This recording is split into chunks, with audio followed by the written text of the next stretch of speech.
भारत और चीन के बीच पूर्वी लद्दाख में लाइन ऑफ एक्चुअल कंट्रोल पर जारी जो तनाव है उसका आज 100वां दिन है। माने 3 महीने से ज्यादा दिन बीत गए हैं। बीती 5 मई को पैंगोंग इलाके में दोनों देशों की फौज के बीच झड़प के बाद तब से ये टकराव बना हुआ है। अब इसको झड़प कहें, उनकी घुसपैठ कहें, इस पर हम बाद में आएंगे। दोनों देशों के जो टॉप कमांडर्स है, फौज के कमांडर्स, उनके 5 दफे बैठकें हो चुकी हैं, लेकिन बैठकों का कुछ खास नतीजा नहीं निकला है। द इंडियन एक्सप्रेस अखबार की रिपोर्ट के मुताबिक चीन में भारत के जो हमारे एम्बेसडर हैं विक्रम मिस्री, उन्होंने बुधवार को चीन की जो कम्युनिस्ट पार्टी जो पावर में है उसके एक बहुत ऊंचे अधिकारी से बात की, लियू जियान चाओ। बैठक का भी कोई सरकारी तौर पर तो कोई ब्यौरा सामने नहीं आया, डिटेल सामने नहीं आई है। और उसके अलावा चीनी फौज जो है उसने गलवान घाटी में कुछ कैंपों को तो खाली किया है, लेकिन दोनों देशों के बीच बफर जोन बनाने को सहमति बनी है। यानी जो हम पहले से कहते आ रहे कि एक नया बफर जोन जिसमें वो हमारे इलाके में आ गए हैं, माने हमारा इलाका जो फिंगर 8 तक हम पेट्रोलिंग करते थे, अब वहां पर वो चीनी फौज है। तो नया बफर जोन, एक नया स्टेटस को क्रिएट करने की कोशिश की जाएगी, शुरू से हम कहते आ रहे हैं। तो वही है, दोनों देशों के बीच बफर जोन बनाने को भी, बफर जोन तो था ही, खैर अनौपचारिक था, लेकिन चीनी सैनिक पेंगोंग झील और देपसोंग इलाके से पीछे हटने को तैयार नहीं है। देपसोंग के सामने करीब 15,000, देपसोंग के नजदीक करीब 15,000 चीनी फौजी तैनात हैं। फिंगर 4 और फिंगर 8 के बीच 8 किलोमीटर पर चीनी सेना ने कई अस्थायी निर्माण भी किए हैं। ये वो इलाका है जहां भारत की फौज पेट्रोलिंग किया करती थी। भारत ने भी लाइन ऑफ कंट्रोल जो है उसके नजदीक अपने फौजियों की तादाद बढ़ाई है। मेरे साथ हैं प्रोफेसर बलिराम दीपक। आप चीन के मामलों के जानकार हैं, जेएनयू में प्रोफेसर हैं। प्रोफेसर दीपक, हमेशा की तरह बहुत शुक्रिया अपना वक्त हमें देने के लिए। मेरा पहला सवाल आपसे ये है कि 5 दौर हो चुके हैं कमांडर लेवल के, हमारे फौजी कमांडर्स और चीन के फौजी कमांडर्स, 5 राउंड्स हो चुके हैं बातचीत के। क्या ये जो समस्या है बॉर्डर की, क्या ये फौजी कमांडरों के स्तर पर निपटाई जा सकती है? इसका हल निकल सकता है? मुझे नहीं लगता कि इस समय जो कोर्स कमांडर की जो मीटिंग्स हुई हैं, 5 तो ऑलरेडी हो चुकी हैं, और उसमें कोई नतीजा नहीं निकला है। सिर्फ हम कहते हैं कि हम बोल रहे हैं कि जो राजनीतिक या फिर जो डिप्लोमेटिक राजनयिक जो हल है इसका ढूंढना होगा, और इसके सिवाय कुछ भी नहीं है। मेरा तो ये कहना है कि चीन जो स्टेटस को है वो पूरा बदल दिया है और उस पे वो अड़ा रहेगा। और जहां तक ये बात रही कि हमारे जो एम्बेसडर उनसे मिले हैं, क्या बातचीत हुई है क्या नहीं हुई है, तो मुझे नहीं लगता कि इससे कोई हल निकलेगा, क्योंकि चीन की जो स्थिति है इस समय बॉर्डर पर, वो उसने जो स्टेटस को है वो पूरा बदल दिया है और बोल रहा है कि भारत अगर थोड़ा पीछे हटता तो हम भी पीछे हटेंगे। लेकिन कहाँ पीछे हटेंगे? वो जो बफर जोन की आप बात की है, वो बफर जोन तो जो हमारी जो लाइन ऑफ एक्चुअल कंट्रोल की परसेप्शन है वो उसके अंदर है। तो वो जैसे फिंगर 3 पर जो हमारी पोस्ट है वो बोल रहे हैं कि अगर हम वहां से फिंगर 3 की जो पोस्ट है वहां से अगर हटते हैं तो वो हो सकता है कि फिंगर 5 से वो हटे, लेकिन 8 तक तो नहीं हट रहे हैं। तो इसका मतलब जो स्टेटस को है, जो बफर जोन अगर बनते भी हैं सब जगह, जैसे एक गालबन में बन गया है, दूसरा अगर पांगुंग त्सो में जो फिंगर 4 और फिंगर 8 के पास बनता है, या फिर जो गालबन में जो देपसंग घाटी है, जो वाई जंक्शन है, उसमें उन्होंने हमारे जो 4-5 जो पेट्रोलिंग पॉइंट्स है उन पर हमको रोक दिया है। ये जो एरिया है अगर इसमें बफर जोन बनते हैं तो इसका मतलब कि जो हमारी परसेप्शन है लाइन ऑफ एक्चुअल कंट्रोल की, उसके अंदर वो बन रहे हैं, मतलब हमारी जमीन में बन रहे हैं। तो चीन का तो कुछ नहीं जा रहा है, तो वो 2 कदम आगे 1 कदम पीछे हट करके जो ये फेट एंड कंप्लाई है वो हम पर थोपना चाहता है, और उसके लिए चीन बड़ी लंबी लड़ाई लड़ने के लिए तैयार है। और इसके लिए हमको देखना चाहिए कि हम किस तरह से इसको टैकल करें, हर तरह से। लेकिन जहां तक मेरी समझ है कि मुझे लगता है कि हम थोड़ा सा इसको जो कोऑर्डिनेशन है जो हमारे डिफेंस मिनिस्ट्री के साथ है, फिर चाहे वो विदेश मंत्रालय के साथ है, फिर चाहे पीएमओ के ऑफिस का, थोड़ा सा मुझे लगता है कि इसमें गड़बड़ा गए हम, जैसे डिफेंस मिनिस्ट्री की जो रिपोर्ट है वो नीचे लाना, फिर उस पर स्पष्टीकरण देना, ये सब संकेत देते हैं कि जो हमारी जो नीति है, लगता है कि कहीं ना कहीं हम बौखलाहट में हैं और जो तैश में कुछ ना कुछ कदम उठा रहे हैं, जैसे चीनी जो ऐप बंद कर रहे हैं, या फिर उस पर जो सैंक्शन लगा रहे हैं, या फिर उसके माल को अंदर नहीं आना दे रहे हैं, या फिर जो चीनी भाषा को पर प्रतिबंध लगा रहे हैं, या फिर जो दूसरे हवाला के जो केसेस आजकल सामने आए हैं। तो ये सारे एक ना एक रूप से ये दिखलाता है कि जो हमारे ऑप्शंस हैं बॉर्डर पर वो बिल्कुल ही कम नजर आते आ रहे हैं, और हमें एक लंबे समय के लिए, और हो सकता है कि जो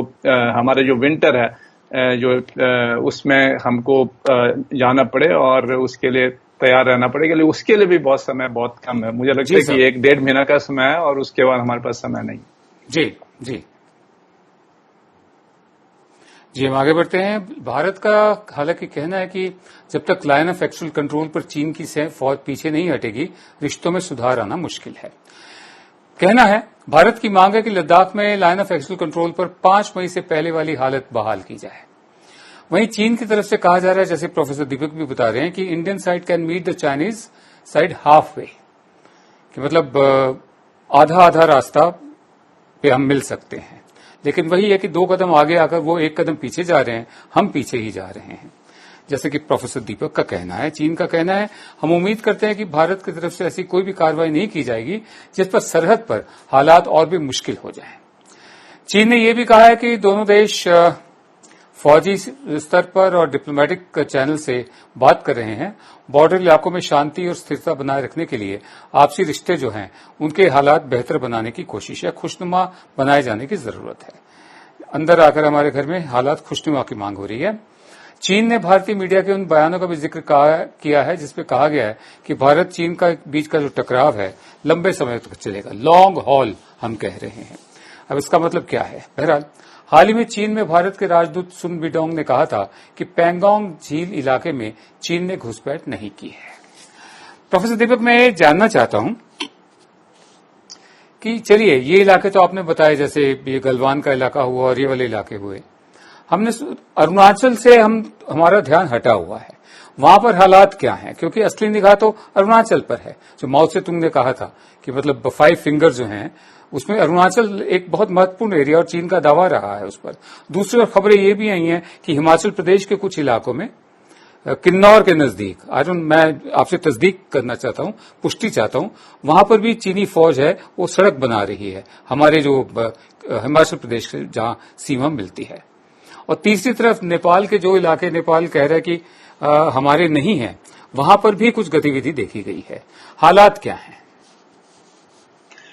ये तो जाहिर है, जैसे हम पहले बोलते आ रहे हैं कि आपके चैनल में भी हमने पीछे एक इंटरव्यू में बताया कि ये जो ईस्टर्न लद्दाख की जो झड़पें हैं या टकराव है, ये तो सिर्फ उसका एक छोटा सा हिस्सा है, क्योंकि जो हमारा बॉर्डर है बहुत ही लंबा है, 3480 किलोमीटर से ज्यादा है, और उसमें जो 3 सेक्टर हैं, western sector, middle sector, western sector में तो ये ईस्टर्न लद्दाख का एरिया आ गया, फिर जो मिडिल सेक्टर है उसमें हिमाचल और उत्तराखंड का एरिया आता है, फिर जो ईस्टर्न सेक्टर है उसमें पूरा अरुणाचल आता है। और चीन मानता है कि जो अरुणाचल है सबसे बड़ा विवादित क्षेत्र है, क्योंकि उसका जो क्षेत्र है चीन के अनुसार वो 90,000 स्क्वायर किलोमीटर के आसपास है।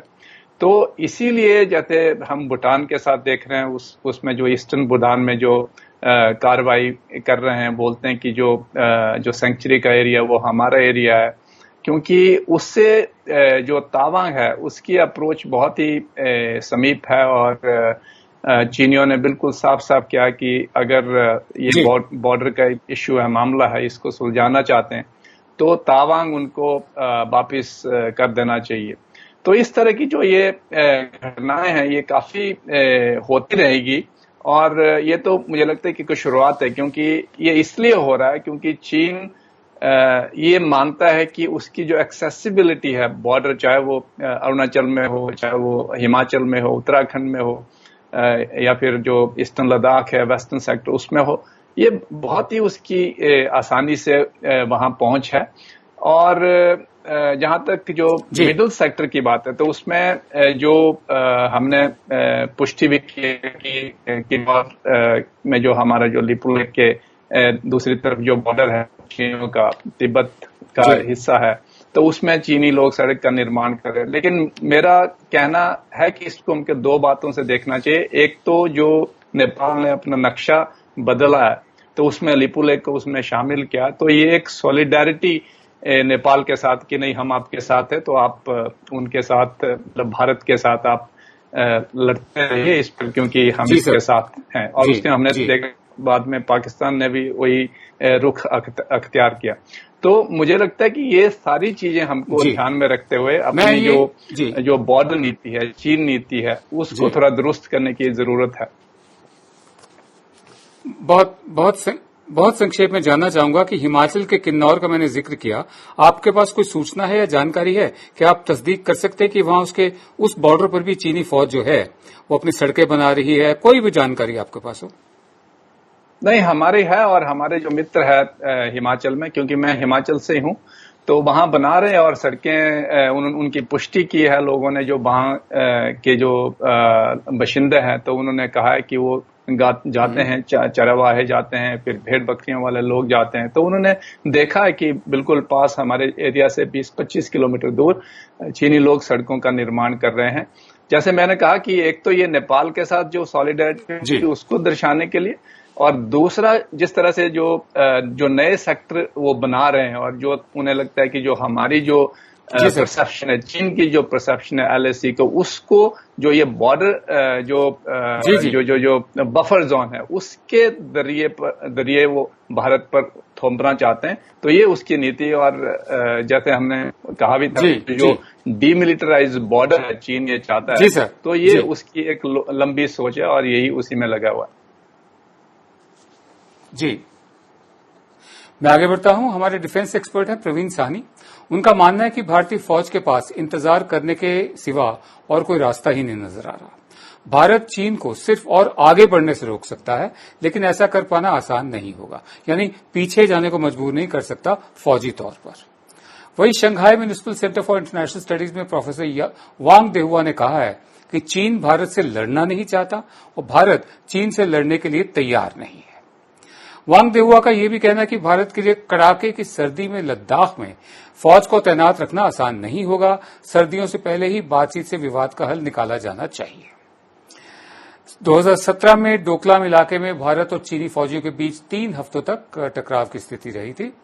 डोकलाम के पहले भी 2013 और 2014 में चुमार में ऐसी घटनाएं हुई थी, लेकिन मौजूदा जो सरहद को लेकर जो विवाद है, मौजूदा विवाद है, इस मायने में अलग है कि लाइन ऑफ एक्चुअल कंट्रोल पर अलग अलग सेक्टर्स में चीन ने घुसपैठ की कोशिश की है। जैसा प्रोफेसर दीपक भी बता रहे हैं, चाहे वो अरुणाचल हो या वो नेपाल के कुछ इलाके हों, जो नेपाल जिनको अपना कहता है, और हिमाचल प्रदेश की जो हमारी सीमा है उसके नजदीक के इलाके हों। बहरहाल मेरा आखिरी सवाल आपसे है कि अगर फौजी कमांडरों के स्तर पर लेवल पर ये समस्या हल नहीं हो सकती, डिप्लोमेटिक लेवल पर हल नहीं हो सकती कि हमारे एम्बेसडर जाके मिल लिए, तो किस स्तर पर ये हल हो सकती है? किस लेवल पर इंटरवेंशन चाहिए और वो क्यों नहीं हो रहा है? नहीं, मुझे लगता है कि जो दो मैकेनिज्म हम अभी इस्तेमाल कर रहे हैं उसको सुलझाने के लिए, एक तो जो फौजी मैकेनिज्म है और दूसरा जो वर्किंग जो मैकेनिज्म है कोऑर्डिनेशन और कंसल्टेशन का, जनरली हमने ये दो, और एक जो स्पेशल रिप्रेजेंटेटिव का भी हमने इस्तेमाल किया एक बार।